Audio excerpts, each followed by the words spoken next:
Hola, buenos días a todos y a todas. Detrás del cortinón hay un amanecer espectacular, ¿a que sí? Buenos días, muchísimas gracias por este esfuerzo para, bueno, pues dar rienda suelta a un congreso súper interesante y seguramente del que vamos a aprender muchísimas cosas sobre el Alzheimer. Pues nada, bienvenidos al congreso organizado por la Asociación de Familiares de Enfermos de Alzheimer de A Coruña, AFACO, que hoy y mañana nos trae aquí a este precioso paraninfo del rectorado de la Universidad de A Coruña para conmemorar las 3 décadas que suma AFACO de asistencia desde aquellos tiempos, aquellos primeros encuentros que, según me han contado, pues se celebraron en un café, en un bar, y hasta aquí hemos llegado. Allí estuvo el origen. AFACO ha organizado este evento bajo el título 30 años de memoria, memoria y esperanza, memoria y esperanza, avances y desafíos en el Alzheimer. Dirigido, por supuesto, a los enfermos, a las familias, a los profesionales que lo dan todo del cuidado y también a estudiantes. Para eso estamos en una universidad, en un paraninfo. Esta es una gran oportunidad para escuchar a importantes expertos que a través del intercambio de opiniones, de ideas, vamos a tener pues la oportunidad de alcanzar ese objetivo que se ha marcado AFACO, que es nada más y nada menos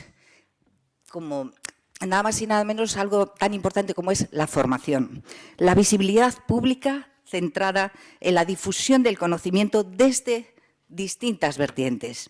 Venimos de una pandemia que hace ya unos años sacudió nuestras entrañas, ¿verdad? Y también puso el mundo al revés.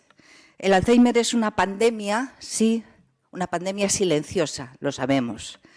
Silenciosa que no va a desaparecer, así nos lo advierten los expertos. Las cifras van a seguir creciendo. Se calcula que 1 de cada 3 hogares en España convivirá con esta enfermedad u otra demencia. 1 de cada 3.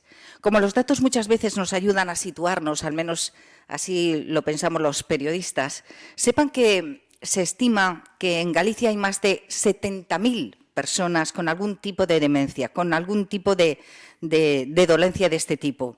Según los últimos datos oficiales, tengo entendido que la cifra se queda pequeña.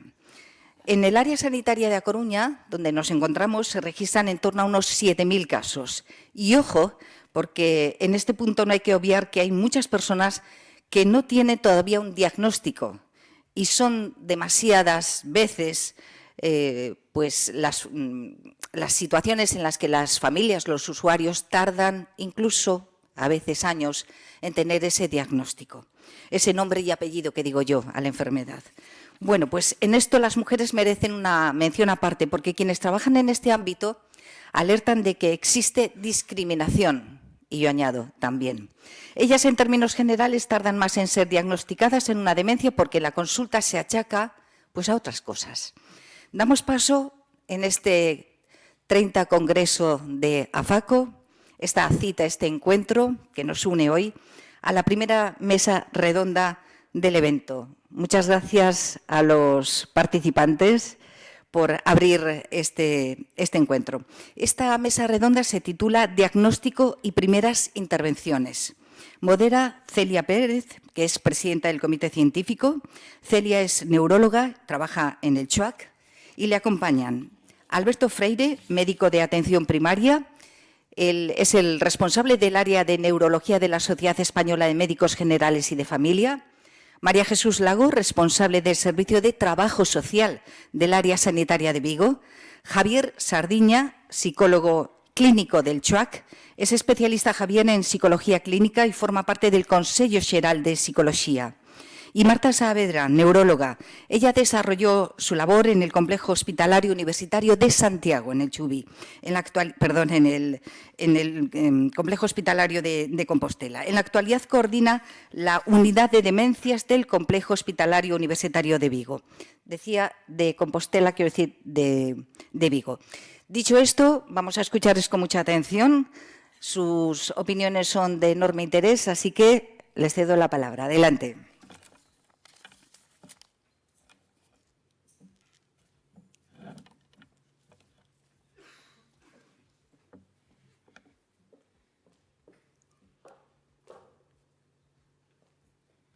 Bueno, muy buenos días a todos. Yo soy Marta Saavedra, neuróloga en el Complejo Hospitalario de Vigo, como bien me presentó Isabel. Muchísimas gracias.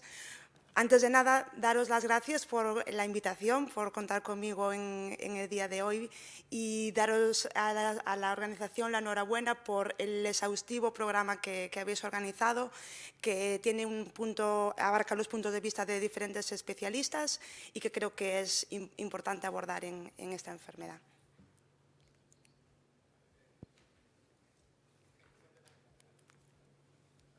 Sí. En primer lugar, vuelta a los básicos. Es algo que sabemos, pero no es bueno recordarlo, que la demencia, porque a veces es algo que nos preguntan en las consultas.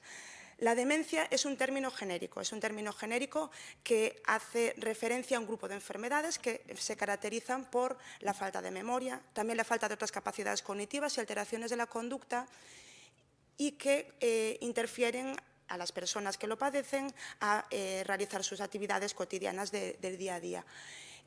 La enfermedad de Alzheimer supone hasta el 60 y 70% de los casos de demencia. Otros diagnósticos son más bajos, tienen un porcentaje más bajo, y la gran parte pues, son pacientes que tienen enfermedad de Alzheimer. En el año 2017, en la Asamblea Mundial de la Salud, la Organización Mundial de la Salud estableció la demencia como una prioridad de salud pública y se desarrolló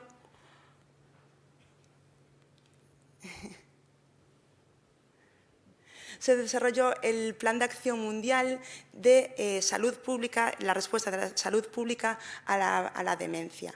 En el año 2017 sería un plan que establecería la visión de cómo se tratan las demencias en el mundo en ese punto, en el año 2017, y establecía un plan de desarrollo, un plan de evaluación de las demencias, donde se abordase todas las visiones de los pacientes, los cuidadores, las prevenciones de las demencias, y que ponía como fecha límite pues, el año 2025. En la misma línea, en España, el Ministerio de Sanidad en el año 2019 desarrolló el Plan Integral de Atención al Alzheimer y otras demencias, como fecha límite también de implementar la buena atención y la buena prevención a las demencias el año 2023. Por desgracia, estos objetivos que se plantean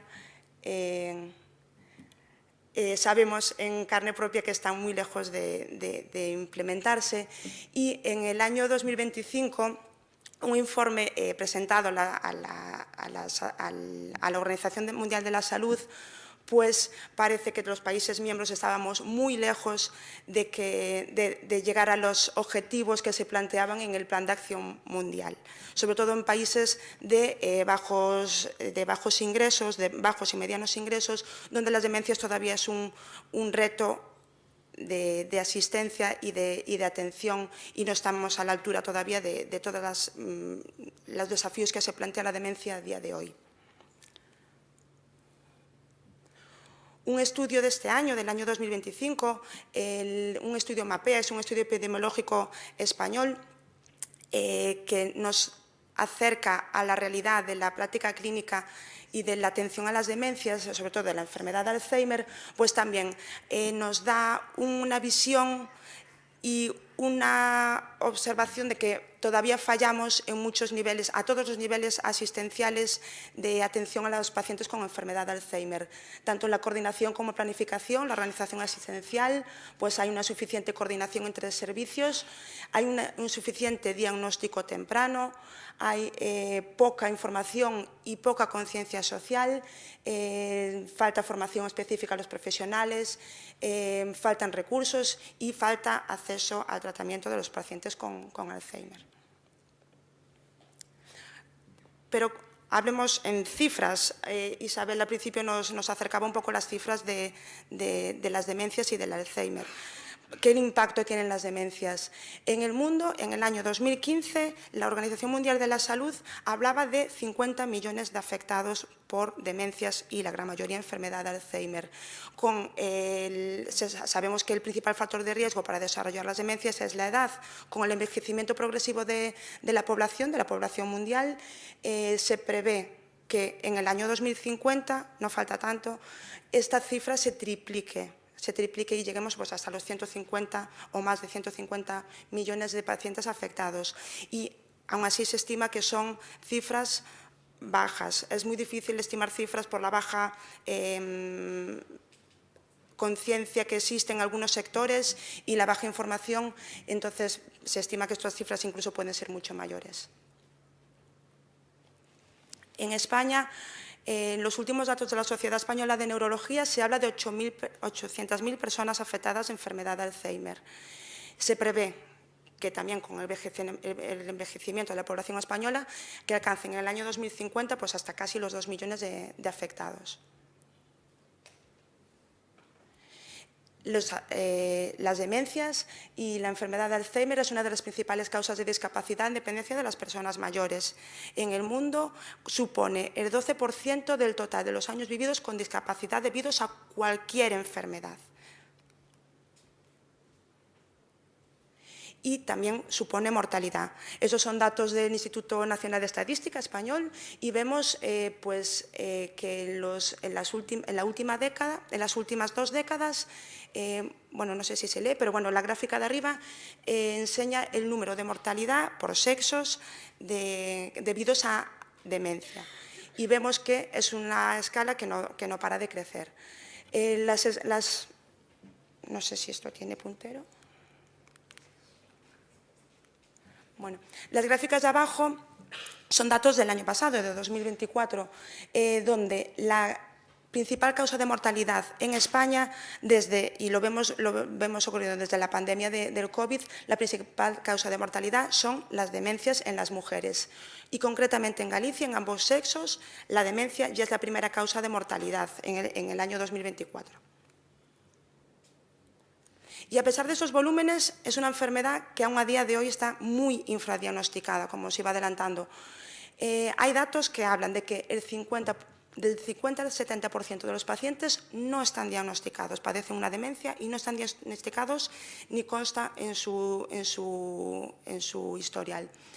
Este porcentaje aumenta hasta la escandalosa cifra del 90% en pacientes que tienen una demencia leve o deterioro cognitivo leve.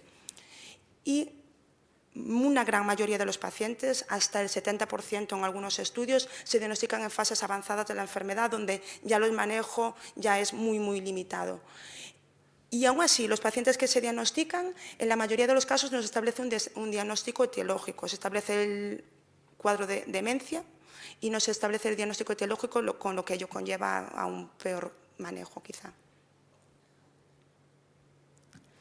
¿Cuáles son las causas de este infradiagnóstico?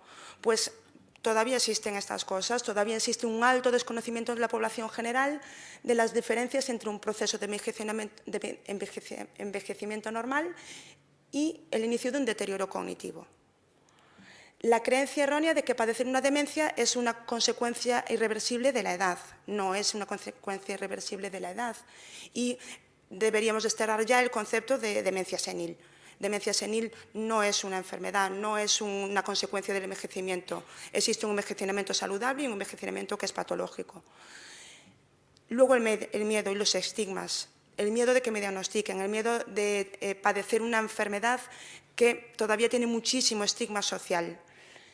Y aún también a nivel poblacional, pero también en el sector médico todavía existiendo reticencias sobre la importancia o el interés diagnóstico de un diagnóstico precaz, de una enfermedad que no tiene un tratamiento eficaz. ¿Por qué vamos a diagnosticarlo si no tiene un tratamiento? Y bueno, desde luego, ya hablando desde el punto de vista ya más institucional, pues las limitaciones que existen en el sistema sanitario pues para identificar y detectar el deterioro cognitivo leve, que en muchos casos es la antesala de las demencias, o en otros casos pues se puede tratar y prevenir y revertir.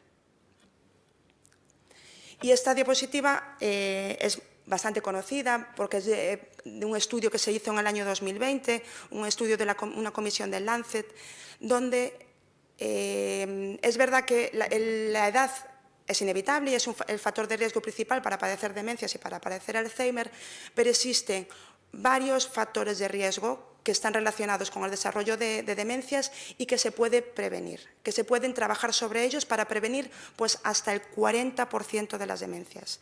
Es verdad que son factores de riesgo que hay que trabajar a lo largo de toda la vida. Tenemos que ser conscientes todos, en todos los ámbitos, de que esos factores de riesgo hay que actuar sobre ellos, pues partiendo pues eso, desde la infancia y adolescencia, de mejorar la formación y la educación, trabajar en edades medianas de la vida, sobre la hipertensión,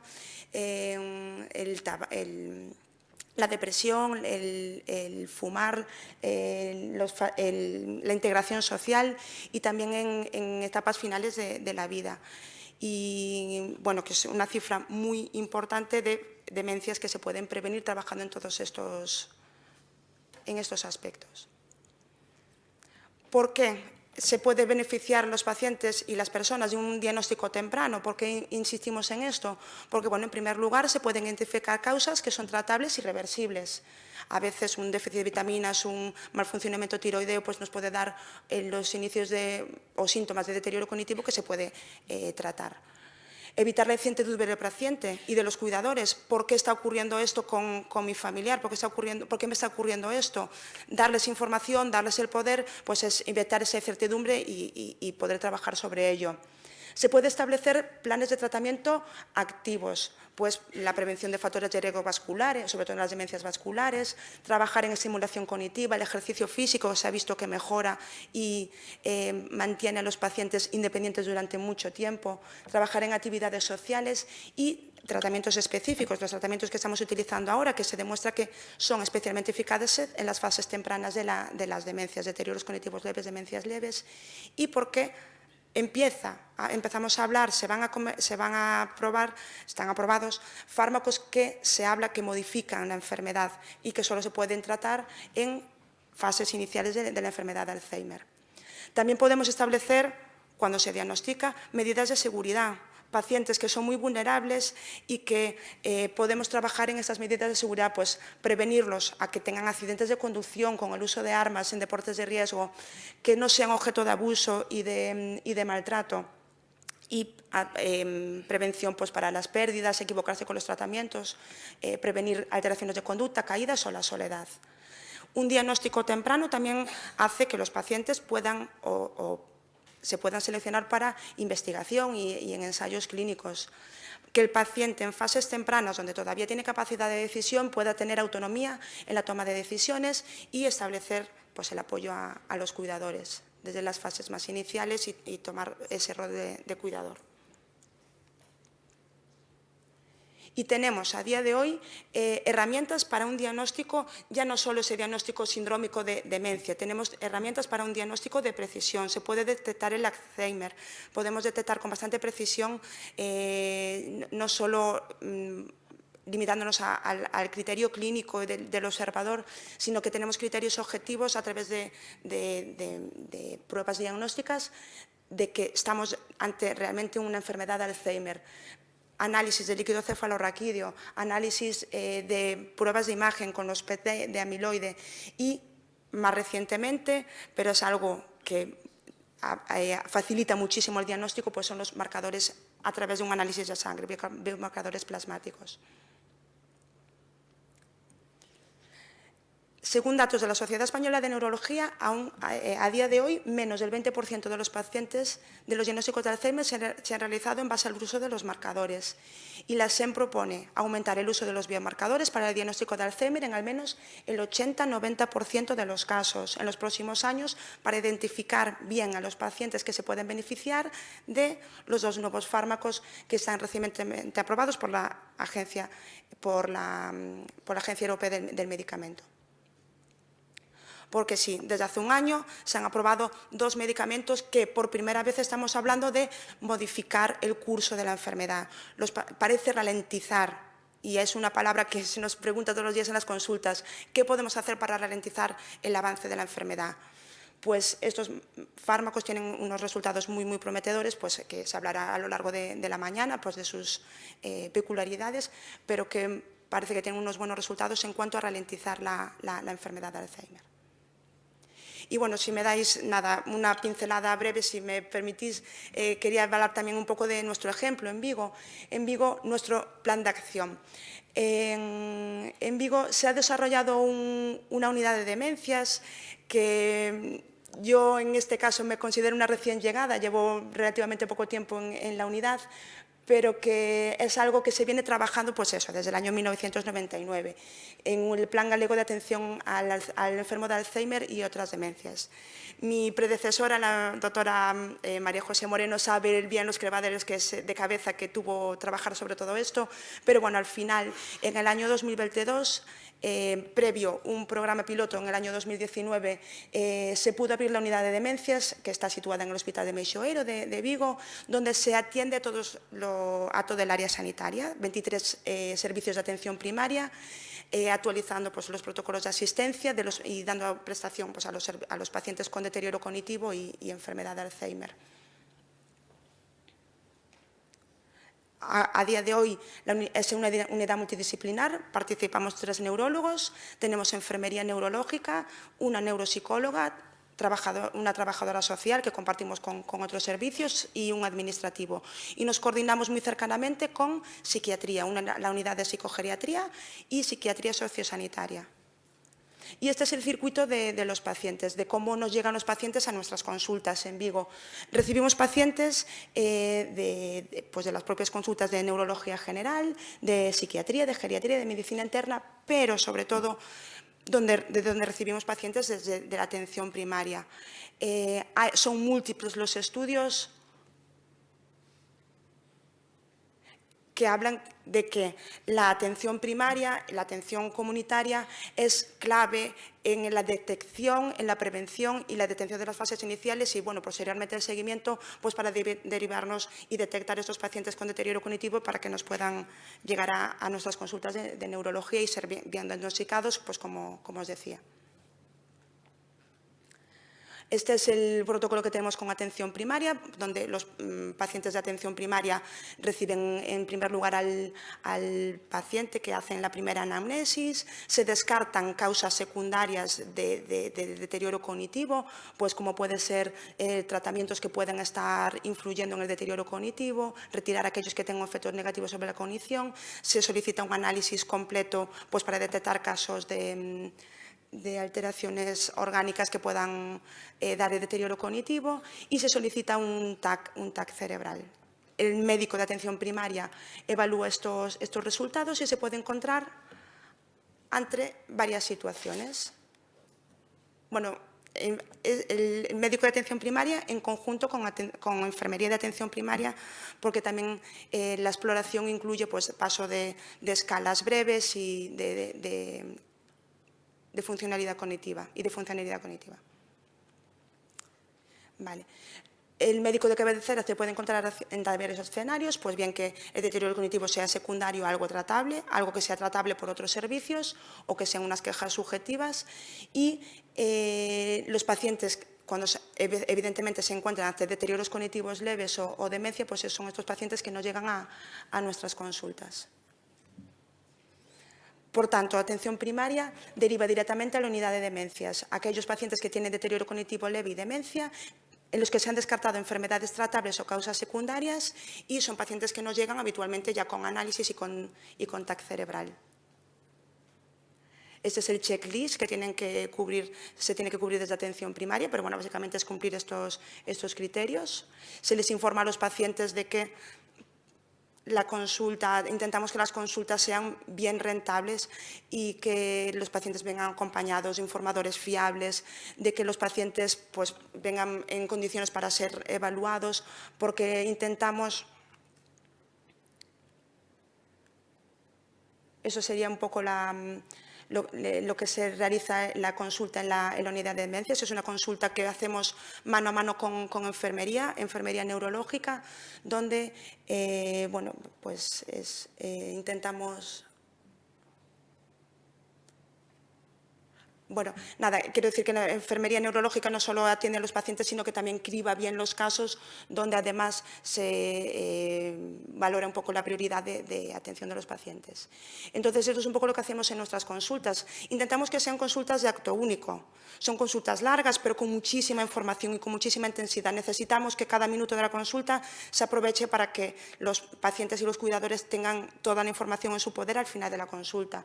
Intentamos dar toda la información en cuanto al diagnóstico, la evolución, inicio de los tratamientos farmacológicos y no farmacológicos, se abordan medidas de prevención y de seguridad del enfermo, se hace una información sanitaria a cuidadores del cuadro clínico y el contexto sociofamiliar y información un poco para seguimiento de atención primaria. Se pueden derivar a atención primaria, trabajo social, a las asociaciones de familiares, esenciales también un poco en el apoyo de los familiares y del seguimiento de los pacientes.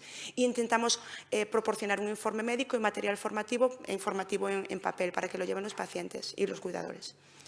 Sí que tenemos revisiones, sería en el caso de pacientes que necesitan de más pruebas complementarias para el diagnóstico, un estudio neuropsicológico o que necesitan de valoración psiquiátrica, en psicogeriatría, o estamos pendientes un poco de la evolución porque tampoco nos queda claro el diagnóstico.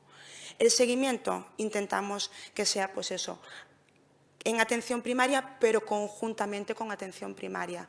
Hemos establecido un protocolo, que es un plan de salud de seguimiento en pacientes con deterioro cognitivo y conductual, donde los controles se hacen de forma periódica en el centro de salud, con médico de atención primaria y con enfermería. Y hemos proporcionado también un material de apoyo consensuado con atención primaria, donde los médicos y las enfermeras pueden informar a los pacientes que así lo requieran a un simple vistazo, con hojas de fácil manejo, que son los que le llamamos los anexos, pero que son de rápida visualización y bastante informativos. Tenemos una vía de comunicación a través de consulta electrónica para todas aquellas dudas que surjan un poco del manejo de los pacientes, dudas de los propios pacientes, y una consulta telefónica para aquellos casos donde nosotros también queramos hablar directamente con los pacientes. ¿Qué pacientes seguimos en la consulta de demencias? Pues aquellos que requieran una atención especial. En atención especial, cualquier peculiaridad de casos especialmente raros o que requieran un poco de seguimiento especial de neurología. Las consultas telefónicas para ajuste de medicación. Y ahora con los fármacos que se quieren implementar, esos pacientes con enfermedad de Alzheimer será un poco de seguimiento también hospitalario. Esto es el programa de seguimiento en atención primaria, como decía, médicos de atención primaria y enfermería. Son los protocolos de nuestra área. Y nada más. Sí, ya para finalizar. La importancia de todos estos factores, que es como el plan a seguir, que deberíamos seguir. Es la importancia de la divulgación, la concienciación social y de factores y de políticos. La importancia de la prevención en todas las edades de la vida. Establecer una coordinación, una planificación, una organización asistencial para reforzar la colaboración entre atención primaria y hospitalaria. Establecer guías y protocolos específicos para la derivación de los pacientes entre distintos niveles asistenciales. Establecer guías y protocolos específicos para derivación entre distintos profesionales, no solo el diagnóstico, también para el seguimiento, para fases finales de las enfermedades para el final de la vida. Y fortalecer la colaboración sociosanitaria. Importantísimo el diagnóstico temprano y de precisión, optimizando el proceso diagnóstico y utilizando todos los recursos disponibles a día de hoy. Importante la formación de todos los protagonistas y actores en estas enfermedades y favorecer el acceso a tratamientos y recursos específicos para la enfermedad de Alzheimer. Y nada más, esto ya...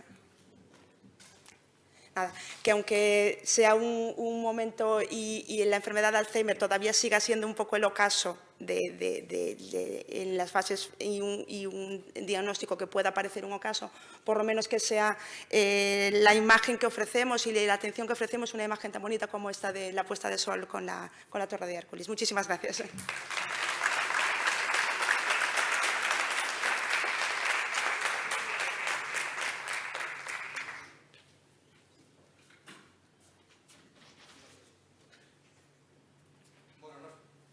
cosa peor y que más odie que el tener que hablar, se me oye, sí, que tener que hablar detrás de un estrado. Parece que me protejo de vosotros y aún encima yo soy una persona, como veis, utilizo mucho las manos, con lo cual, vamos, me lo han puesto, pero facilísimo, ¿no? Una mano y la otra ocupada. Si me lanzáis la presentación, bueno, yo soy médico de atención primaria y me dan 15 minutos para hablar de todo esto. La puerta del sistema, la base angular. Somos esenciales. 15 minutos para hablar de esto. Bueno, yo la verdad es que tienen ustedes que perdonar. Yo no debería de estar aquí hoy porque desde ayer y durante 3 días hay una huelga de atención primaria de médicos en toda Galicia. No le hagan caso a las estadísticas que les quieren engañar. Yo ayer recorrí 71 kilómetros por los centros de salud y el 75% de los médicos de cabecera están en huelga. Y están en huelga porque estamos así, porque el oxígeno no es para ustedes, para los pacientes, el oxígeno es para nosotros. Estamos totalmente desbordados y los cambios que se quieren hacer no se rían y no digan, pobrecitos, ya se están quejando los de primaria, porque ustedes, cada vez que van al centro de salud, es como si jugaran a un juego de azar. A ver si tienen suerte y hay médico ese día. Y ya no les digo nada si les dan cita con su médico para ese día, porque lo van a celebrar ustedes como si fuera la lotería de Navidad, ¿no? Bueno, yo vengo aquí a hablar de las quejas subjetivas de la memoria. Las quejas subjetivas de la memoria es la alteración de la cognición que más recibimos en atención primaria, significa hasta un 18%. ¿Y quién nos va a referir esas quejas de la memoria? Pues nos los va a referir pues, el propio paciente o un cuidador principal, un informador fiable, que nosotros llamamos, ¿no? Y la atención primaria es el mejor sitio para poder hacer el cribado, el diagnóstico del deterioro cognitivo por estas características. Y una de ellas es, como ven ahí subrayado, la longitudinalidad. Esto es algo que solo tiene atención primaria y no tiene ninguna otra especialidad, por muchas vueltas que le den. ¿Qué es la longitudinalidad? Nosotros muchas veces, pues los médicos de cabecera no podemos codificar todo en la historia clínica, pero nosotros cuando el paciente entra por la puerta, le vemos la cara, le vemos la manera de vestir, nos saluda en la sala de espera, vemos si está contento, si no, vemos que nos cuenta, don Alberto, ya se solucionó aquello de mi hija. Todo eso yo no lo puedo codificar, no lo puedo poner en la historia, pero lo sé, lo veo en el tiempo. Sabemos que a lo mejor ese paciente tiene una alteración de la cognición porque no está tomando el tratamiento. ¿Por qué? Sencillamente porque no lo puede retirar económicamente o porque está ahorrando para poder comprar los unitecitos, los lápices de colores. ¿Vale? Hay una frase muy bonita que dice, en el hospital queda la enfermedad y se va el paciente, en atención primaria, la enfermedad se va y queda la persona. Bueno, y así está la atención primaria. El otro día fui a dar una charla, que después la hablaré, en Madrid. Estaba en el aeropuerto repasando, pues ya esta diapositiva y me reía yo solo. Porque atención primaria es así. Había un retraso de aviones y todos decían, ¿qué hace el idiota este riéndose? Atención primaria es así. Primero las emergencias, después las urgencias, después la gente que viene a buscar pruebas diagnósticas, después las que vienen a buscar los resultados y las salidas que tenemos que hacer al 061 si hay algo en la vía pública, un accidente. Y ya sí eso. A las 5 de la tarde les llamaremos por teléfono para renovar las recetas, ¿no? Bueno, cuando a mí me ponen en contacto por el grupo de neurología, me pide la Sociedad Española de Geriatría si puedo participar con ellos en este documento de consenso. Y entonces un poco le dicen al de primaria, que mire a ver cuáles son los test cognitivos breves que pueden utilizar, ¿no? Entonces me pongo a investigar y veo que el patrón referencia, muchos de ustedes lo conocerán, es el famoso Mini Mental de Folstein, ¿no? Bueno, la verdad es que hay una fórmula abreviada en España, que es el de Lobo, pero lo que nadie comenta es que esto tiene un registro de propiedad. Sí es la referencia mundial, pero cuando tú quieres publicar algo y esta es la referencia, teóricamente hay que pagarla a Folstein, porque es suyo, y al parecer, según cuenta la leyenda, Antonio Lobo, a finales de los 70, vivió en casa de Folstein.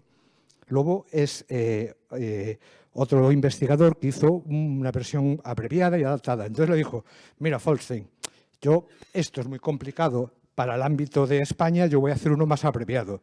Entonces Folstein le dijo, yes, but the chicken for the price, que traducido quiere decir, sí, pero a jaliña por lo que vale. Con lo cual, no se lo convalidó, ¿no? Esto tiene que quedar claro. Bueno, entonces cuando empiezo a ver qué test podemos utilizar, me doy cuenta que en atención primaria, teniendo en cuenta el tiempo que tenemos, teniendo en cuenta a los informadores fiables y al propio paciente y la longitudinalidad, lo que necesitamos son test cognitivos breves que reúnen estas características. Que no influya el nivel de estudios, ¿vale? Que las variables o el nivel socioeconómico tampoco varíe y que no precisen habilidades grafomotoras. Esto es, que la gente no tiene que tenga que escribir, porque si la gente tiene artrosis, ¿cómo dibuja en el test, en el Minimental? Si el paciente tiene cataratas, ¿cómo ve las órdenes que tiene ahí? Y entonces empiezo a hacer una comparación. Y entonces me veo que el Minimental es, aunque ahí pone eso, es sobre 10 minutos y tiene un problema. Tiene una baja sensibilidad para el deterioro cognitivo leve, que es a lo que nos dedicamos los médicos de primaria. Sí para el deterioro cognitivo moderado, sí para la demencia, pero fijaros que no para el leve. Que está avalado por todo el mundo anglosajón y es la base de todos los estudios que se publican, pero como digo yo, a ver, en Wisconsin, en Washington, en Gales, tal vez en Escocia, tal vez en Carolina del Norte, pues aceptan el pulpo como animal de compañía. Pero en Galicia tenemos otros animales de compañía, como puede ser la centolla y la nécora, que también son animales de compañía nuestros, y en el resto de España el cerdo ibérico y el cordero lechal. Con lo cual, que me parece muy bien que valga para el mundo anglosajón, pero a lo mejor, y desde luego ellos tienen el poder de imponerlo por los estudios que hacen. Otros test que tenemos, pues bueno, ahí ven las características. Otros test, tenemos el TAM. Se le queja al TAM que lo único que hace es que, que mira la memoria. Yo no sé si alguna vez ustedes les pasaron un TAM, pero es idílico para la retranca gallega. Yo esto lo intenté pasar en A Costa da Morte y la pregunta de, por ejemplo, ¿cuándo es Nochebuena? Respuesta, hombre, don Alberto, es lo que va antes de Navidad. Aplastante. La otra es, ¿cuántos gramos son medio kilo? Don Alberto, medio kilo es medio kilo. Ya no digamos cuando intenté pasar el test, cuando hubo la moción de censura de Zapatero a Rajoy. ¿Quién es el presidente del gobierno? No sabíamos si había, si no había, si no había. Respuesta, presidente del gobierno es el emérito. Con lo cual me di cuenta que tampoco se ajustaba mucho al mundo rural gallego. Y por otro lado tenemos el test del reloj, que hay compañeros de atención primaria que lo utilizan y la pregunta es, ¿qué manual utilizas para interpretarlo? Está claro que el test del reloj sí es un test que vale muy bien para el segundo nivel asistencial y que debe de ser jerárquico y secuencial, ¿no? Para que lo hagan nuestros compañeros neurólogos. Y entonces, de repente, surge esto, Fototest. Es un test desarrollado por un neurólogo español, Cristóbal Carnero, que, fijaros, reúne estas características. No necesita habilidades grafomotoras, que el paciente no tiene que saber escribir, lo máximo que tiene que es que oír bien y tampoco las alteraciones visuales le afectan porque se puede hacer en una pantalla grande y realmente ahí pone 4 o 5 minutos, realmente son 3 minutos. Y aún encima Cristóbal Carnero nos lo regala. Dice, mire, es libre. Entre usted, hay una página web y lo puede hacer usted. Yo lo único que pido es que pongan que ese test es mío, de Cristóbal Carnero. Pero no tienen ustedes que pagar y lo ofrezco gratuito. Y esto es el fototest, ¿no? Son, como ven, 6 imágenes, 6 fotos que el paciente nos debe de decir lo que es. A la vez que nos lo va diciendo, nosotros haremos lo que llamamos un refuerzo categórico. Esto es, el paciente nos va a decir, es una pera. Le damos un punto por cada uno que acierte, pero le reforzamos. Acuérdese de que hay una fruta. Hay unos zapatos, sí, pero acuérdese de que hay unas prendas de vestir. Ocultamos esas imágenes y lo que empezamos es a hacer una exploración de las funciones ejecutivas. ¿Qué son las funciones ejecutivas? Son una serie de funciones que tenemos en el cerebro que cuando nos hacen una pregunta unimos cosas que tenemos ahí en la memoria para dar respuesta. Entonces, ¿qué se le dice? Se le dice al paciente que durante 30 segundos, primero vamos a empezar con los nombres propios del opuesto a su sexo. Esto es, si es una mujer, nombres propios de varón. José, Manuel, Alberto, Roberto. Al decirle eso, ¿qué estamos haciendo? Estamos haciendo que el paciente asocie cómo me voy a recordar de esos nombres. Por mis primos, por la familia, por los compañeros de clase, ya estamos engranando una función ejecutiva. Y después lo que hacemos son 30 segundos, nombres propios de su sexo, ¿no? Y al final lo que hacemos es, le preguntamos al paciente que nos diga cuáles eran las imágenes que había visto. Por cada imagen que se acuerde son 2 puntos, y si no se acuerda de algo, ahí viene el refuerzo categórico. ¿Se acuerda usted de que había una fruta? ¿Se acuerda usted de que había unos cubiertos? Si el paciente eso le sirve para recordar, anotamos un punto, ¿no? Y entonces vemos cuánto puntúa el paciente. A estas alturas estáis todos pensando que tenéis deterioro cognitivo, pero esto es una grandeza del test de Cristóbal Garnero, que tiene varias láminas. Porque claro, tú te vas a un rumano y le pones la baraja española y te dice, no, yo tarot no quiero. Entonces tiene una ventaja más, que se puede utilizar en cualquier cultura del mundo. Es igual que sea australiano, que sea de Groenlandia, que sea americano, que sea sudamericano. ¿Vale? Y la interpretación es así de sencilla, solo tiene en cuenta la edad, solo tiene en cuenta si tiene estudios primarios o no, y tiene unos puntos de corte, como ven, para el deterioro cognitivo leve, que es a lo que se dedica la atención primaria, o si tiene una demencia, que entonces ya habría que pensar en derivarlo al segundo nivel asistencial. Bueno, pero ahí. Si aún encima esos 3 minutos son muchos, pues mi sociedad, junto con otras 5 sociedades científicas, psiquiatría, geriatría, psicología clínica, pues hemos avalado estas pruebas que están en la página de CEAFA, que es la Confederación Estatal de Personas con Alzheimer, a la cual pertenece AFACO. Y fíjense ustedes, esto se le dice la dirección al paciente, al informador fiable. Yo ya no tengo que gastar tiempo. Yo viene, mire, ¿tiene usted una hija o tiene un hijo, tiene un pariente que se maneje? Sí, mire, entre usted aquí. Y de repente nos encontramos que ahí tiene 2 test cognitivos leves. El AD8, Garnero demostró que su fototest conjunto con el AD8 aumenta la utilidad diagnóstica. Pero aquí tenemos el AD8 y tenemos el IQ-CODE. Perdón. Ahí está. Son 2 cognitivos breves. Y el informador lo único que le hace, le da una tecla y le da una puntuación.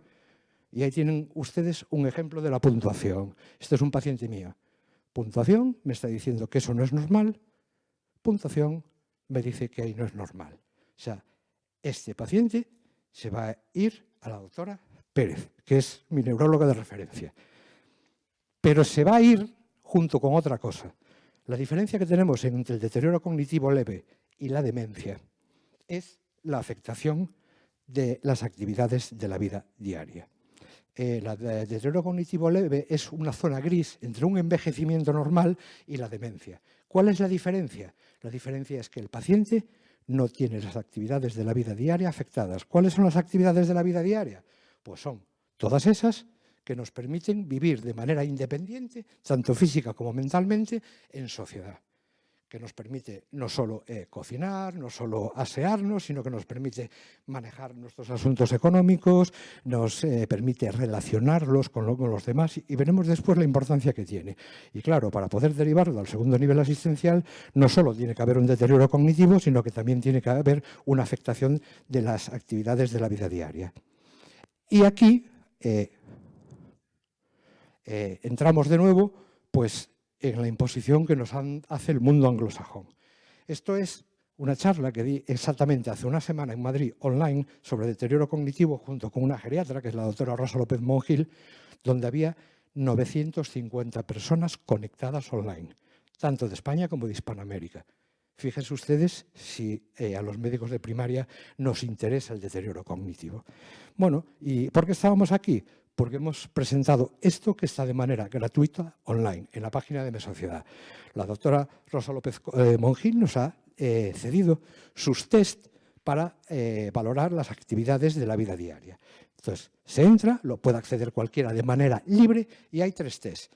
Actividades avanzadas, las instrumentales y las básicas. Como veis, se cubre online y nos da una puntuación. Claro, ¿qué diferencia hay con lo que tenemos ahora? La diferencia está en que por el mismo tiempo esos test que nos están hablando de la funcionalidad del paciente nos da hasta 30 datos para orientarnos a la posibilidad de que haya 30 síndromes geriátricos. Nos está hablando si va a haber sarcopenia, si hay alteraciones de nutrición, si hay riesgo de depresión, si hay riesgo de caídas. Eso es la importancia que tiene. Y como ven ustedes, creo que estas las básicas Y la más que llama la atención es esta, porque primera vez tenemos las avanzadas. ¿Cuáles son las actividades avanzadas? Son las primeras que se empiezan a afectar cuando empieza a haber una demencia, un deterioro cognitivo, y que lamentablemente muchas veces confundimos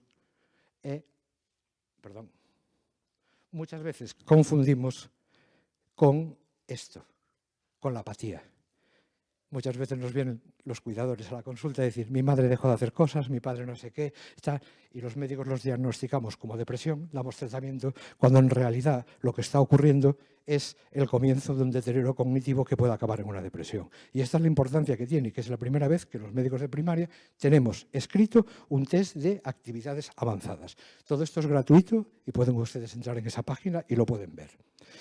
Bueno, y con todo eso, pues al final lo que yo hice, que era lo que presentábamos, era esto, un documento del manejo del deterioro cognitivo, de las quejas subjetivas de la memoria en atención primaria. Y entre ellos, lo primero que tenemos, y gracias compañero, porque ya me ahorraste 5 minutos de esta exposición, esto es un algoritmo diagnóstico donde pueden ver ustedes ahí que exactamente hablamos lo mismo que dijo nuestra compañera. En el momento que tenemos la sospecha, hacemos el cribado. Si todo nos da normal, es un deterioro cognitivo leve que gracias a la longitudinalidad, los médicos de atención primaria, vamos a poder revisarlo cada 6 meses y según vamos teniendo afectaciones de las actividades de la vida diaria de que hablábamos, vamos mirando, como bien decía la compañera, una valoración clínica, cuidado con la polifarmacia, una analítica, neuroimagen, y ahí decidimos si es deterioro cognitivo leve, que hacemos nosotros el seguimiento, o si ya hay algo más que debemos de derivar al segundo nivel asistencial, ¿no? Y lo otro que hay, pues es un algoritmo terapéutico del deterioro o de las quejas de las subjetivas de la memoria leves. Aquí, como ven, en un momento que tenemos el diagnóstico de certeza con los test breves que hemos visto, vamos a actuar sobre todo esto, ¿no? Los factores de riesgo, la dieta, la diabetes, y una parte muy importante sobre la que tenemos que actuar es esto, terapias no farmacológicas. Esto es algo que es esencial y en el deterioro cognitivo leve ningún fármaco, repito, ningún fármaco ha demostrado ser más eficaz que la combinación de todas estas terapias en el deterioro cognitivo leve. Bueno, y ya vamos a ir llegando al final. Lo que no podemos hacer es estos titulares. Fijaros que esto es una comunicación de la propia CEAFA donde pone que consideran prioritario especialistas. Empezar a temblar neurólogos. Esto no es la realidad. La realidad es lo que viene debajo, que los pacientes de lo que se quejan de que no tienen acceso a terapias no farmacológicas. Sería mucho más adecuado titulares como estos. Lo que no podemos hacer es generar falsas expectativas y utilizarlas como arma electoral, porque en realidad lo que sí son titulares son estos. Estos sí son titulares de verdad. Nos enfrentamos a una nueva era donde el sistema público de salud no es capaz o no está preparado para dar respuesta. Porque, ¿qué consecuencias va a haber con toda esta evolución que hay? Las consecuencias va a haber que va a necesitar una gran cantidad de recursos, porque todas estas terapias que van a salir van a suponer, en atención primaria, el aumento de pruebas diagnósticas, el aumento de números de consultas. Si hacemos más pruebas diagnósticas, tanto sea de laboratorio o de cualquier tipo, lo que va a generar es que va a aumentar las derivaciones al segundo nivel asistencial también, ¿vale? Todo eso va a suponer tiempo. Y otra de las cosas que va a haber es el coste de oportunidad. ¿Qué es el coste de oportunidad? Que todos aquellos que no puedan recibir todas las terapias que están ahora en marcha, las va a tener que atender atención primaria. Vamos a tener que darle apoyo. Vamos a tener, como comentaba ahora la compañera, es una espada de Damocles. Porque me imagino que hablarán de todo esto a lo largo del día, ¿no? Claro, está ahí la revolución de los fármacos que efectivamente alteran la evolución de la enfermedad. Pero de cada 10 personas que es candidata a recibir esos fármacos, solo 3 son de verdad, lo van a poder recibir. Que esos fármacos tienen un 30% de efectos secundarios, sea edemas, sean hemorrágicos. Una de las cosas que se hablaba, que a lo mejor después nos lo aclaran, que los pacientes precisamente por estos efectos secundarios que reciban esos fármacos, tienen que vivir a menos de 30 minutos del hospital para poder diagnosticar y tratar esas posibles consecuencias.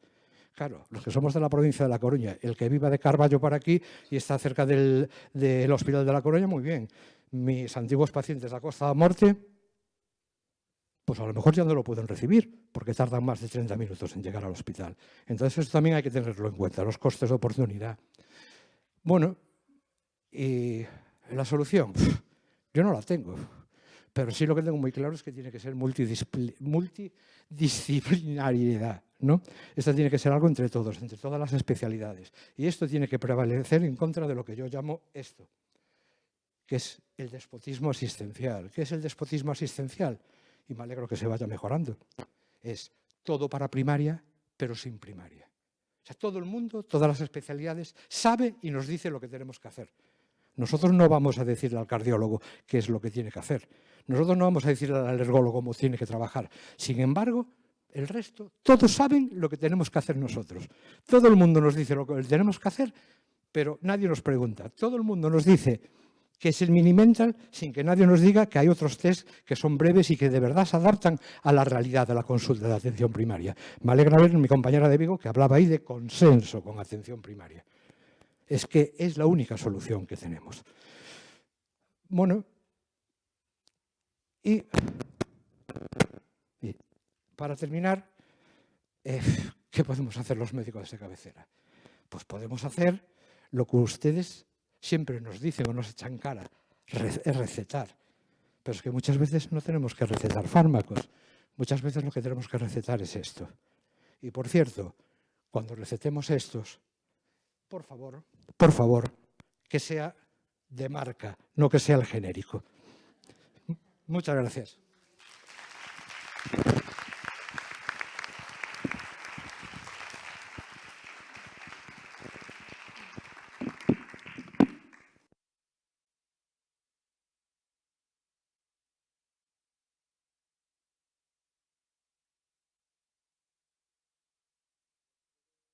Agradecer la invitación a participar y a estar con vosotros. Gracias a Celia, gracias a las organizadoras. Gracias, Alberto, porque me has facilitado la presentación que voy a hacer ahora. Básicamente lo que vamos a hacer en neuropsicología es simplemente ampliar ese tipo de estudios y lo vamos a poder ampliar simplemente porque tenemos más tiempo. Y sabemos que uno de los problemas que vamos a tener de aquí en el futuro es la presión para recortar los tiempos que tenemos de evaluación. A fin de cuentas, yo creo que eso es lo que podemos añadir desde la neuropsicología. Por enmarcar un poquito qué es esto que nos afecta con el paso del tiempo y hay un problema neurológico detrás, me gustaría empezar por hacer un marco más explicativo. No sé si va. Ahí está. De cómo hemos evolucionado, cómo hemos llegado a tener la mente y el cerebro que tenemos.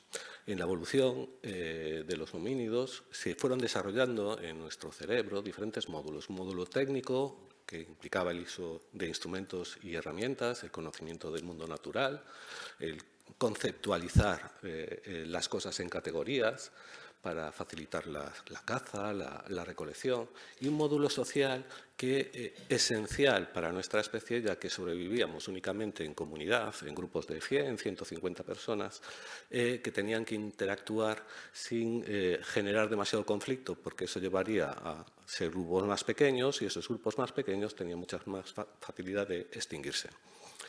Y todo esto antes de que apareciera la comunicación propiamente dicha. Es el lenguaje el que va a integrar estos tres módulos, ¿no? Y va a configurar la mente o el cerebro que podemos tener o con el que contamos ahora, que a su vez se desarrolla individualmente. Bueno. En esa comunicación, ¿no?, es en la que nos hemos desarrollado y gracias al lenguaje se ha troquelado posiblemente en gran medida nuestro cerebro. Vamos a ver, si pasamos a la siguiente. Bueno, el desarrollo humano, ¿no?, desde la infancia hasta la adultez, no es simplemente un desarrollo de una máquina que ya tenemos configurada y donde vamos cargando programas, ¿no? No, el propio aprendizaje que realizamos a través de la educación, esto va pasando un poquito lento las diapos, ahí lo tenemos. Ese desarrollo neurológico, cerebral, es una interacción continua con el ambiente. El desarrollo y la adquisición del lenguaje es un paso fundamental. Sabemos que si el lenguaje no se desarrolla en esa ventana entre los 2, 3, 4 años, después no lo vamos a poder adquirir. Y esa configuración de algo aprendido transforma y cambia completamente nuestro cerebro y nuestra mente y lo que podemos hacer con él. Nos convierte en personas. Y recordar que esto es esencial ya que estamos en interacción social. No habría posibilidad de adquirir un lenguaje si no interactuamos con otros seres humanos. Y por lo tanto, nuestro cerebro no solamente es una cuestión individual, es una cuestión colectiva.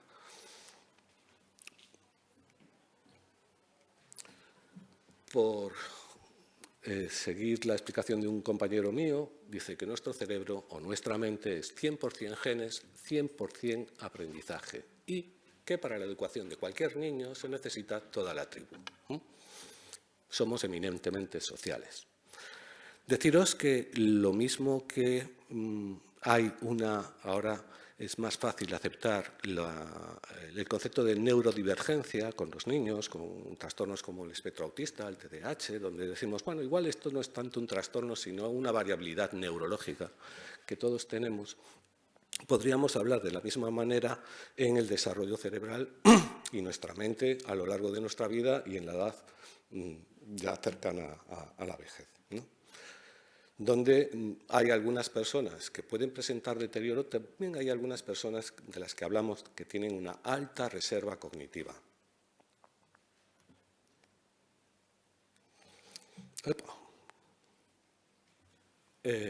Esa reserva cognitiva la observamos en algunas personas que tienen una alta resistencia al deterioro cognitivo. Incluso mantienen una actividad mental y social muy elevada en comparación con personas incluso con edades menores, ¿no? Esa tolerancia cognitiva frente a los cambios cerebrales debido a la edad y que combina factores genéticos, ambientales. Una mayor cantidad de actividades facilita un mayor número de sinapsis, redes más complejas, mayor interacción en ella. Es decir, no solamente es una cuestión genética, sino es haber practicado y haber hecho mucho cerebro a lo largo de muchos años de su vida y mantenerlos. Es en este marco donde podemos plantearnos lo que es una evaluación neuropsicológica, pero Alberto ya habló bastante de cómo se puede hacer un cribado o una selección. Nosotros lo que vamos a hacer es intentar hacer un análisis más detallado de diferentes capacidades cognitivas y esto lo hacemos a través de lo que llamamos procesos cognitivos, que podemos englobarlos en multitud de procesos. A ver si cambia esto. Como por ejemplo la atención.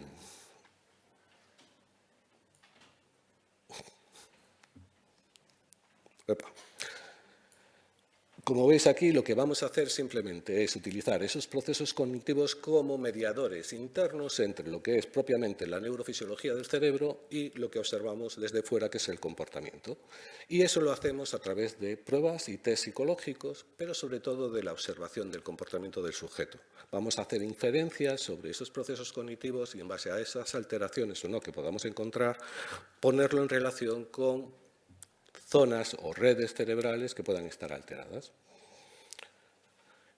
En esos procesos, esas cajitas que nosotros utilizamos, está la atención. Epa. Bueno, deciros que... me salta una.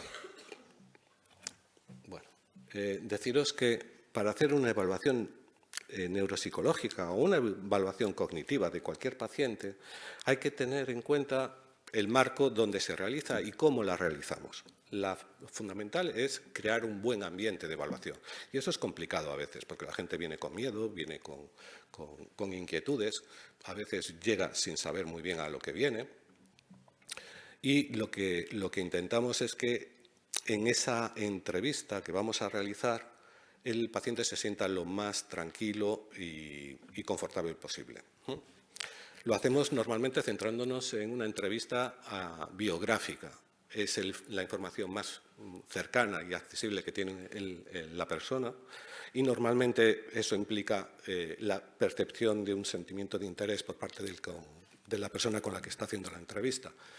Ahí ya nos da bastantes datos de cómo organiza el discurso, si utiliza el sentido del humor, las referencias. Como os digo, básicamente la fortuna que tenemos los neuropsicólogos o los psicólogos haciéndose entrevistas es básicamente tener más tiempo para la interacción con el paciente, porque esa es lo que realmente nos va a decir si existe o no la presencia de un deterioro en comparación con el nivel previo que habíamos estimado. Todo no va. Intentamos empezar por pruebas de baja dificultad para garantizar que la persona se sienta animada a hacer la evaluación. Y vamos explorando diferentes aspectos. Yo os voy a seguir hablando y si van cargando las diapositivas, pues bien. Evaluamos muchos procesos. Evaluamos la atención, pero no la atención en el sentido coloquial de préstame atención. Dentro de la atención tenemos como 5, 6, 7, 8 procesos intermedios. También evaluamos la memoria. Y no solamente la memoria de recordar o decir cosas, que sería la declarativa. Evaluamos la capacidad de mantener o no hábitos, la capacidad de realizar acciones. También evaluamos las funciones ejecutivas que antes mencionaba Alberto, que es la capacidad de planificar y tomar decisiones, de supervisar y corregir errores. También evaluamos procesos como el razonamiento abstracto, como las praxias, la capacidad de imaginarse un movimiento o las gnostias, la capacidad de conocer y ponerle nombres y sentido a las cosas que vemos. Todas esas funciones cognitivas superiores son las que dentro de la sociedad le hemos dado preeminencia. De hecho, la escolarización se basa en adquirir ese tipo de funciones. Bueno, no sé si buena o mala noticia para los neuropsicólogos, eso en unos pocos años lo va a hacer la IA. Va a ser muy fácil que detecten a través de nuestras interacciones, por ejemplo, a través de una terminal como un móvil, determinar si las alteraciones son cognitivas, de memoria, de atención, de organización, planificación, y posiblemente en ese modelo nos permita averiguar muchas más cosas de los procesos que nosotros hemos ido deduciendo, y posiblemente la IA nos permita avanzar bastante en ese tipo de determinación. Lo que no podrá hacer la IA es sustituirnos como entes sociales. Había un planteamiento de Turing que decía que todo el proceso cognitivo humano se podría programar.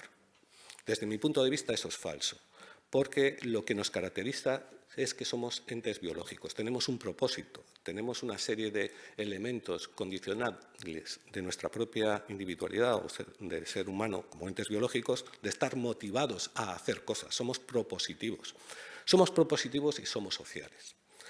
Hay procesos mentales como la inteligencia emocional, como la interacción, como la empatía, etcétera, que difícilmente van a ser programables, por lo menos ahora a corto plazo por los procesos de tipo de inteligencia artificial.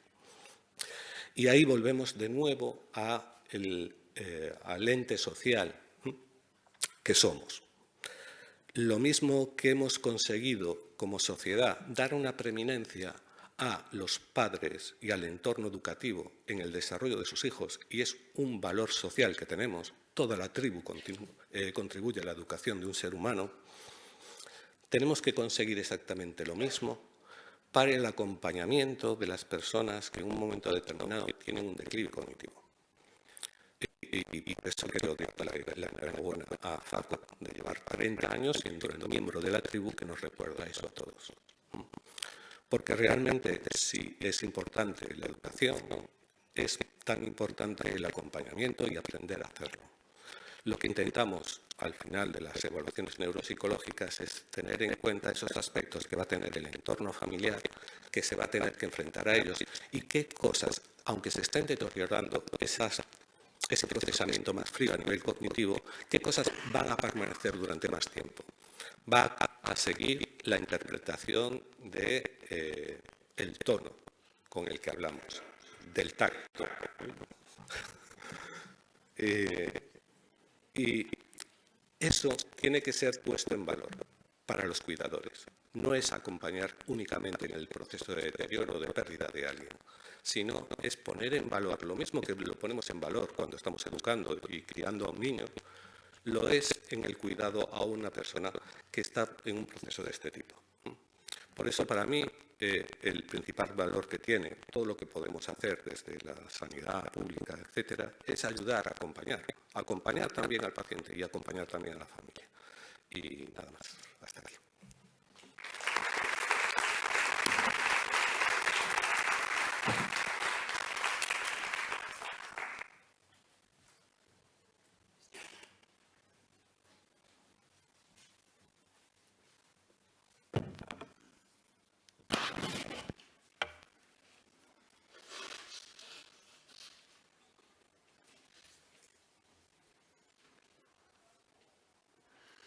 Bueno, moi bons días a todos e a todas. En primeiro lugar, agradecer a organización deste congreso, terme invitado a participar e poder compartir con todos vostedes estes pequenos momentos. Son ir de última o que tenga que deixa pouco tempo e sería bo ir rápido para que logo se pudera xerar algún tipo de debate e, sobre todo, que puderamos compartir esas inquedanzas.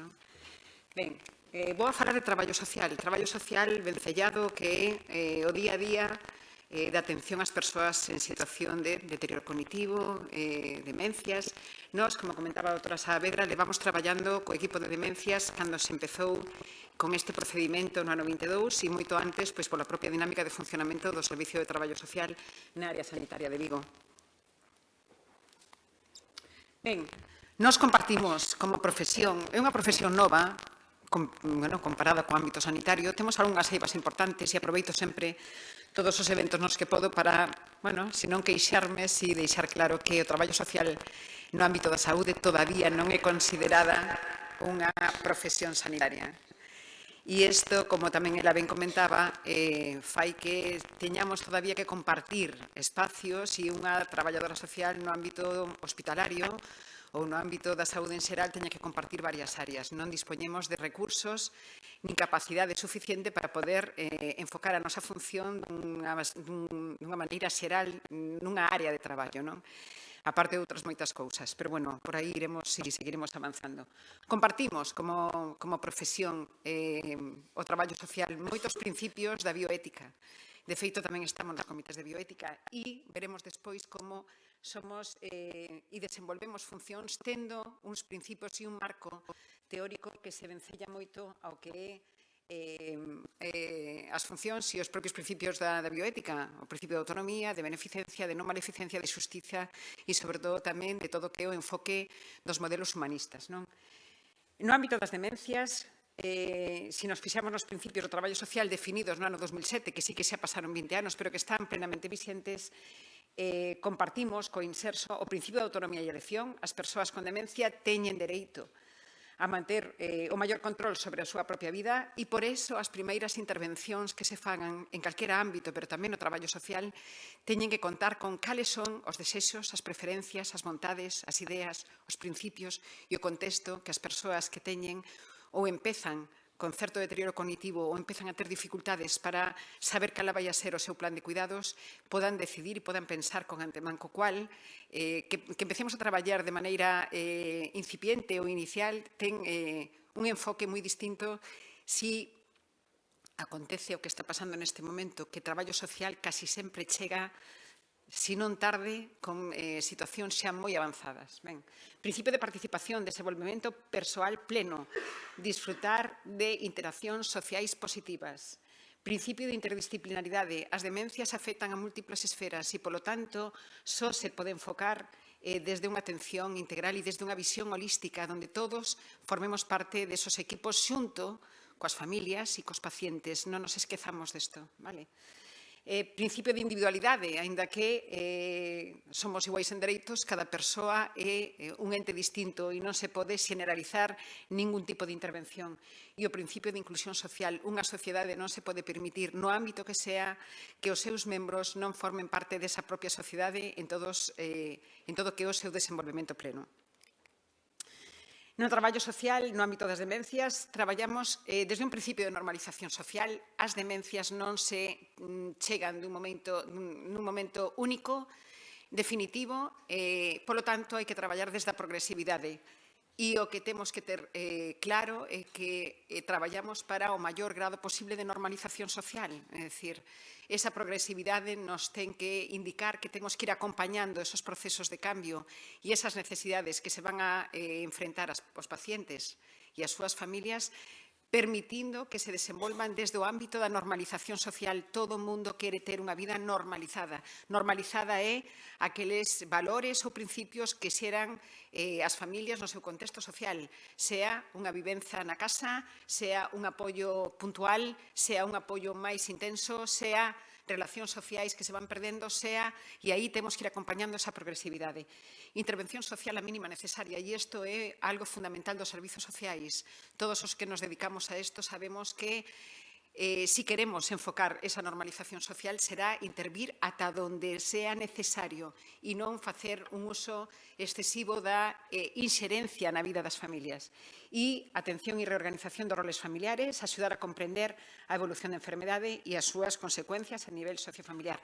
Eu traballo na área sanitaria de Vigo. A área sanitaria de Vigo é esta que está coloreada en vermello. Son 600.000 persoas, aínda que oficialmente, aínda que con carácter informal, algunhas miles de persoas máis viven nesta área. É unha grande cidade como Vigo e a súa área de influencia, que son 26 concellos. A configuración sociodemográfica é ben distinta. Non é o mismo vivir en Vigo como cidade, cos seus recursos, transporte, posibilidades, comentaba tamén antes Alberto, pero temos unha área moi importante rural que é Arbo, Creciente, Cañiza, donde as dificultades de transporte son importantes, e vou dar un dato que dou sempre que podo, que en Galicia hai 30.000 núcleos de población dos 65.000 que hai en todo o Estado español. Isto nos sitúa nunha dispersión poblacional que afecta e incide directamente no que é o desenvolvemento de todos os sistemas sanitario, social, alcantarillado, é dicir, as dificultades de desenvolver un sistema xusto nunha población tan dispersa é moi complexo, pero nós non temos a culpa da idiosincrasia galega. Nós somos así, vivimos así e temos unha población moi dispersa que require un enfoque distinto a hora de facer un planeamento de calquera sistema e do sanitario tamén, e das persoas con demencia e as súas dificultades tamén.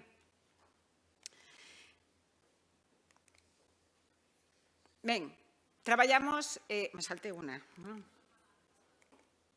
Ben, o Servicio de Traballo Social da área sanitaria de Vigo está incorporado a todas as áreas asistenciais, é un servicio integrado, é dicir, está configurado pola parte de atención primaria e por atención hospitalaria, non é un servicio de primaria e un servicio de hospitalaria, e isto nos dá un enfoque de globalidade distinto que nos permite traballar para garantir a continuidade asistencial, e iso é moi importante, é dicir, non é que un paciente chegue a un determinado sector e a partir de aí se perda o seu seguimento. Cando un paciente chega ao hospital e marcha do hospital, non se perde ese paciente, senón que se deriva, e vos direi agora como funcionamos.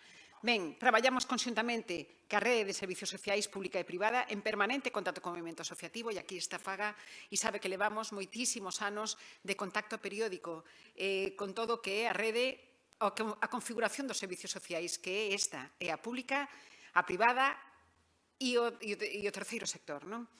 Non só xestionamos recursos, e isto é unha eiva que temos os traballadores sociales para dar a entender que non somos únicamente la gestoría social.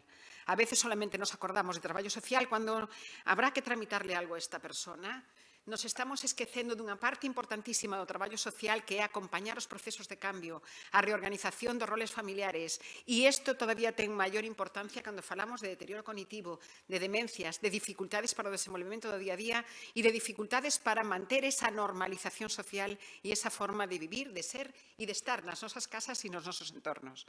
Elaboramos plans de intervención social para promover cambios que melloren a calidade de vida das persoas e para isto fai falta tempo.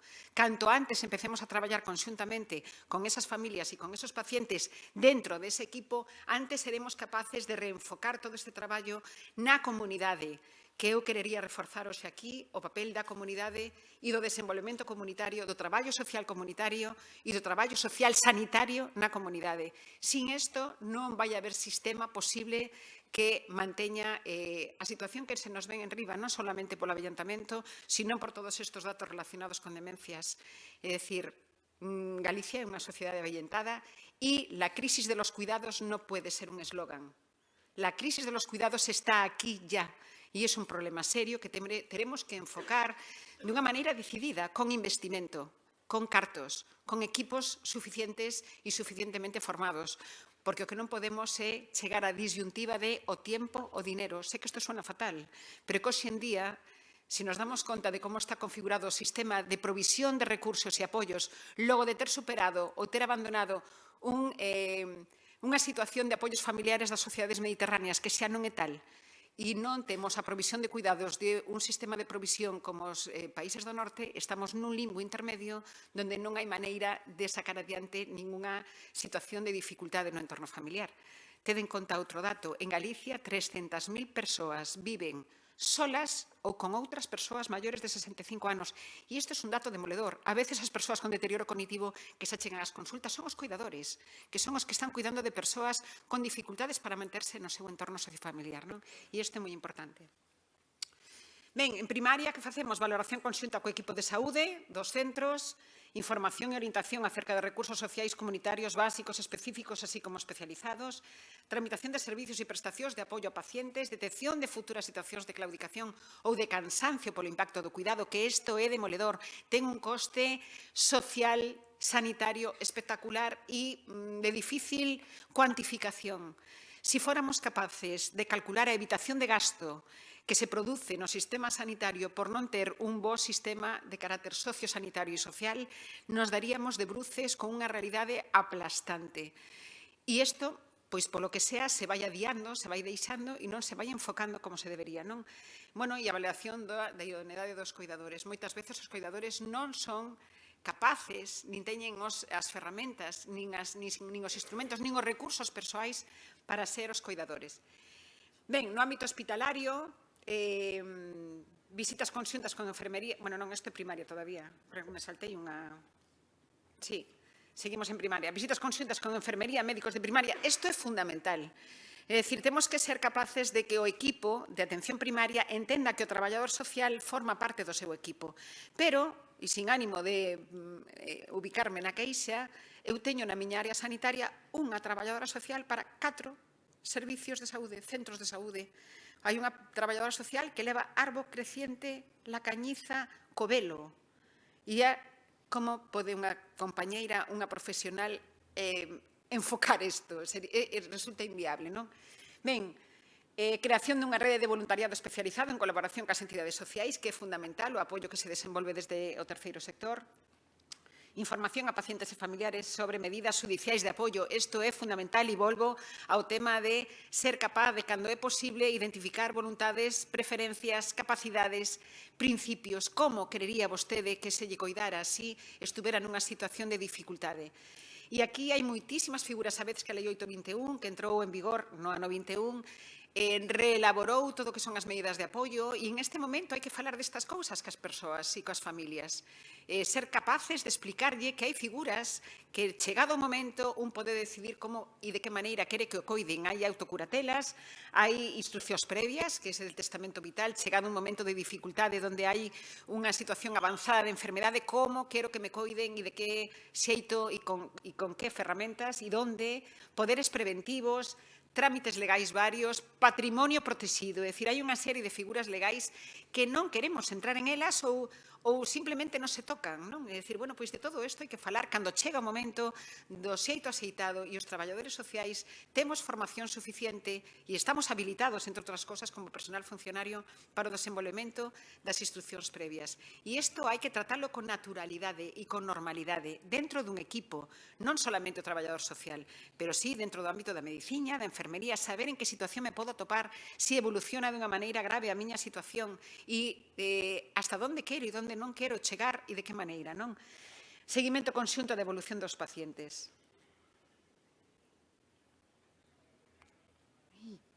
Bueno, fundamentalmente no ámbito hospitalario, e vou rápido, o que facemos é de enlace, de ponte entre o que é o equipo clínico, como digo, nos gustaría estar en todas as intervencións que se fan desde a unidade de demencias, pero non é viable, co cual o que facemos nós é de ponte entre a situación das familias e o equipo de primaria, deixando moitas cousas polo camiño feitas. Planificación xunto coas asociacións de pacientes de actividade de carácter grupal, facemos charlas informativas sobre o que son os servicios de atención á dependencia. Bueno, todos sabemos o que tarda estes cuidados, como comentaba antes. Si necesitas un servicio rápido, en este momento unha valoración de dependencia na área de Vigo está en 8 meses e a provisión dunha serie de servicios da carteira de servicios de dependencia nos sitúa en ano e medio si chegamos a ter un grado 3. Si temos un grado 1 ou un grado 2, pois estamos en unha situación de espera e limbo durante bastante tempo. Ben, como facemos esta continuidade de cuidados? Desde o Servicio de Calidade da Área Sanitaria de Vigo e o Servicio de Traballo Social elaboramos unha folla de derivación pola cal cada vez que un paciente chega ao Servicio de Traballo Social hospitalario, o que facemos é contactar directamente e de maneira formal co Servicio de Primaria para que se faga esa continuidade asistencial. E informamos de cales serían, con carácter urxente, preferente ou ordinario, esas intervencións que ten que continuar a nosa compañeira ou compañeiro de atención primaria. Nos resulta moi útil e moi necesario que todo isto funcione, este engranaxe funcione para que non se perda polo camiño ningunha das persoas ou familias que precisan esa atención. Vale, e o que facemos é detectar esas situacións de risco.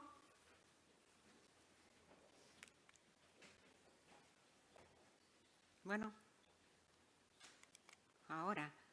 Bueno, esas situacións de risco que son as que intentamos detectar, sobre todo no ámbito hospitalario, para que o equipo médico sepa ou teña máis facilidade para saber que casos ten que enfocar ou ten que derivar a traballo social, dado que traballamos solamente con algúns dos pacientes, non con todos. Estas preguntas que nos repartimos non solamente no ámbito de demencia, sino en seriatría, medicina interna, en neuroloxía, tanto enfermería, que ten un papel fundamental aquí, como todos os servicios médicos, si son capaces de responder estas preguntas, seguramente serán capaces de darse conta de que traballo social ten que intervir xa, porque non pode intervir en todas, como digo, por unha situación claramente de dificultade de personal, non? Pero ten capacidade para seguir as instruccións terapéuticas, o tratamento terapéutico, é dicir, isto simplemente é dicir, tiene capacidade para entender o que lle estou dicindo, sí ou non. Conta no seu entorno favorable con alguén que lle coide, é dicir, ten unha familia próxima, vive acompañado, ten un entorno que lle facilita o desenvolvemento persoal e social, sí, non. Como comentaba, hai moitas persoas que viven en aldeas, que viven solas, que reciben solamente apoio veciñal, que os fillos viven lonxe. É dicir, todo isto é unha realidade. Todo isto non se pode obviar. E isto é saúde tamén. É que isto é saúde, non? Ten asegurada a continuidade asistencial, é dicir, vive nunha aldea onde para ir ao centro de saúde ten que ir en taxi desde a parroquia de Achas, en La Cañiza, que non hai autobús, nin pola mañá nin pola tarde, vale? A estancia no domicilio entrañaría algún risco para a súa saúde? Pois, se somos capaces de identificar estas preguntas e as súas respostas, é moi fácil para o personal asistencial darse conta de que ten que intervir traballo social xa. Vale? Ben, remato xa. Cal é o futuro? Na miña opinión. Cuidar das persoas é labor dun equipo na comunidade. É fundamental volver ao barrio, e o digo sempre onde podo, volver ao barrio no mellor sentido da palabra. Hai que dinamizar a vida da comunidade e facer desenvolvemento comunitario. E isto é non hacer 4 charlas en la comunidade. Isto é tejer red de apoio. e dun apoio sano, necesario, porque non vai haber ningún sistema que sea capaz de chegar a todas partes. E hai moito de individualismo na nosa vida diaria, nos nosos edificios. No meu, por exemplo, eu debo ser a persona máis nova que hai en este edificio meu, vale? E vivo no centro da cidade. Non sei quen vive no 7º, pero todas son persoas maiores que prácticamente viven solas. Non hai ninguna preocupación, ni ningún compromiso de nada. Teremos que darlle unha volta a como queremos vivir na comunidade e que, desde logo, non sea simplemente unha labor propia da sociedade, sino que tamén haxa, desde quen planea as políticas sociosanitarias, esta percepción da necesidade de alimentar de arriba a baixo e de abaixo a arriba o que é o traballo sociocomunitario. Integración sociosanitaria, ya vale de coordinación sociosanitaria. La coordinación no funciona. La coordinación es múltiples departamentos traballando paralelamente con moitas dificultades de chegar a algún punto en común. Todo o mundo ten a súa estrutura, o seu departamento, con su presupuesto, con su casita, haciendo lo suyo. E levamos moitos anos traballando na coordinación sociosanitaria e se ve que non funciona. Hai que xa desbotar esta idea e empezar a traballar e a falar de integración sociosanitaria. Non vale unha dirección general sociosanitaria. Non estou falando disso, estou falando dun sistema sociosanitario, onde haxa estrutura de traballo, onde haxa protocolos, onde haxa orzamento propio sociosanitario, onde os recursos e os apoios sean unha realidad. Non pode ser que haxa salidas de persoas. Hoxe en día, a xente se deu conta de que a mellor maneira de chegar aos servicios sociais é o sistema sanitario. Poñeron a persona con moitas dificultades no sistema sanitario, no hospital en urxencias, de allí non lo van a echar, de allí le van a atender, pero que non dispoñemos de ferramentas. Eu sempre digo, é como si a un cirujano le cierra os quirófanos e le dices, ala, opera. Pois nós temos que ter un sistema que avale as nosas valoracións, as nosas intervencións, as nosas propostas e que podamos ofrecer realidades. Eu sempre digo isto porque é unha tontería, pero é cierto. A veces as persoas achegan a mí e me dicen, señorita, me atendió usted moi bien, me informó de maravilla, ahora arreglar non me arreglou nada.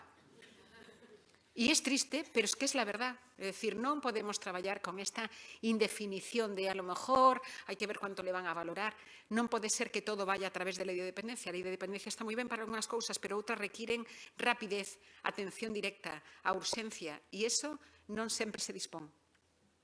Necesidade de avanzar en outras e novas terapias, en novos enfoques adaptados a pacientes deste século e as súas necesidades. Sei que se vai a falar en este congreso de novos perfiles de pacientes con novas necesidades, novas ferramentas de traballo, porque temos que avanzar a medida que avanza a enfermedade. E apoio ás dinámicas comunitarias, como digo, o barrio non pasou de moda. Vale?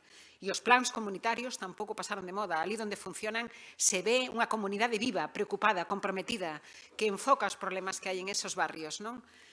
Por moi antigo que parezca, é real e positivo. Isto é a coordinación sociosanitaria e se arremato. Múltiples vías que non confluyen en ningún lado, con moito gasto feito e con moitas dificultades para realmente servir ao que terían que servir. Isto, aunque parezca idílico, este é un camiño único e isto é unha mirada de luces largas do que é a integración sociosanitaria. Eu confío, e estamos moito mellor que hai algúns anos, en algunhas cousas, en outras non tanto, pero creo que sí que hai equipos e que as unidades de demencia están dando la talla no que é a interdisciplinariedade e un enfoque deste século XXI para as necesidades do século XXI. Pois nada máis e moitas gracias.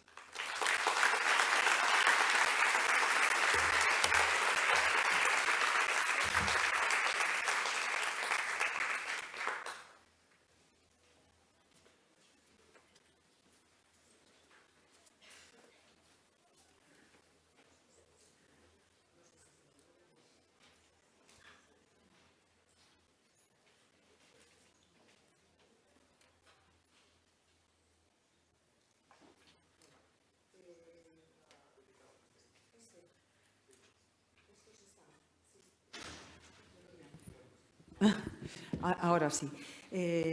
Yo es que creo que no tenemos tiempo porque tenemos el acto inaugural ahora, a las 10. No sé si está aquí la organización para que me diga... nada, daros la enhorabuena, daros las gracias, ¿no?, a todos los ponentes por vuestras charlas tan clarificadoras, ¿no?, que dan lugar indudablemente a preguntas y reflexiones. Como creo que no tenemos tiempo, pues vamos a levantar esta mesa y quizás si quedan preguntas por ahí, pues tenemos el tiempo de café y si los compañeros siguen por aquí. Nada, gracias a todos.